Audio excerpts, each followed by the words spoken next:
Hello! You already save a lot of money every year thanks to our videos, so save on car parts too. Buy them on the Mr. Auto app. Shipping is free.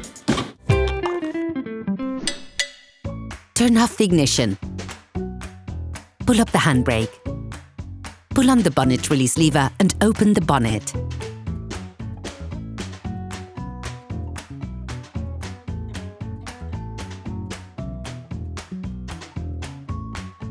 Open the brake fluid reservoir.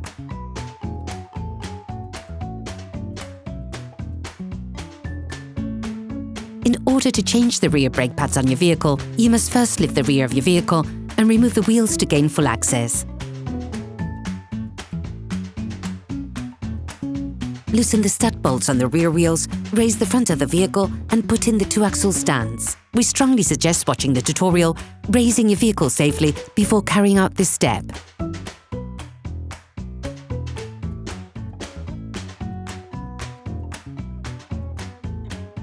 You will then be able to take off the wheels. Don't forget to slide them under the vehicle.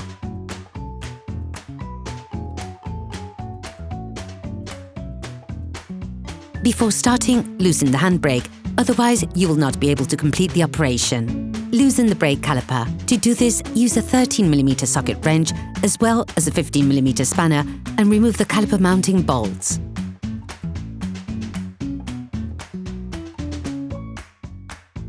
Using the large flathead screwdriver, release the brake caliper from its support and remove the pads. Attach a piece of electrical cable or a piece of string to one of the coils on the suspension spring. To avoid damaging the brake hose, attach it to the suspension using a cable you have already attached. Using a socket wrench and an 8mm Allen socket, loosen the screws on the brake caliper mount. Remove the screws and take the brake caliper mounting off. Using a Phillips screwdriver, loosen and remove the holding screws on the disc. Finally, remove the disc. Clean the hub with a wire brush, and once that is done, coat it with copper grease. This will help avoid deterioration caused by oxidation and aid with future interventions. Put the new disc in place. Before doing this, clean it with a brake cleaner and paper towels to get rid of the paraffin used during storage. If your disc is coated, you can place it directly onto the wheel hub. You can now put the holding screw in place. With a flathead screwdriver, remove the noise dampening shims. Using a wire brush, clean the edges of the brake caliper mount where the brake pads go.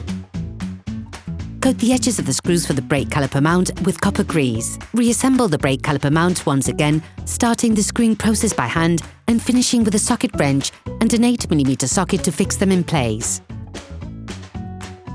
Detach the brake caliper. Put the piston back.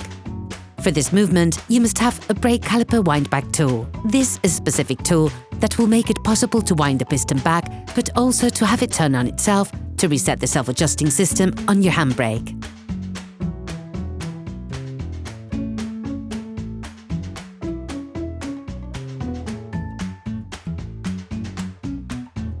Put the new noise dampening shims on the brake caliper mount. Coat the outside of the new pads with copper grease and slide them into the brake caliper mount. Position the brake springs parallel to the brakes themselves. Put the brake caliper in place and screw in the brake caliper mounting bolts.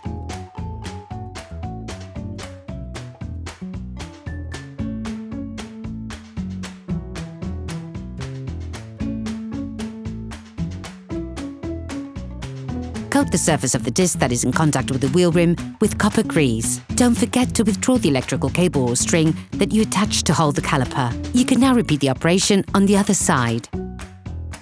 Put the wheels of your vehicle back on and lower it to the ground.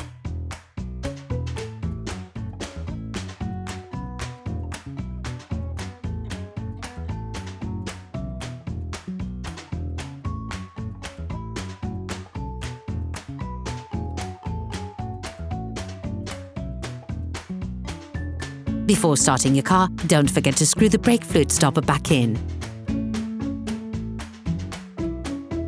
Be careful. Before using your vehicle again, start your car and pump the brake pedal a few times to bring the brake pads together again. Try to drive smoothly and avoid sudden braking for the first 50 kilometers or so to avoid glazing the new pads. Operation completed.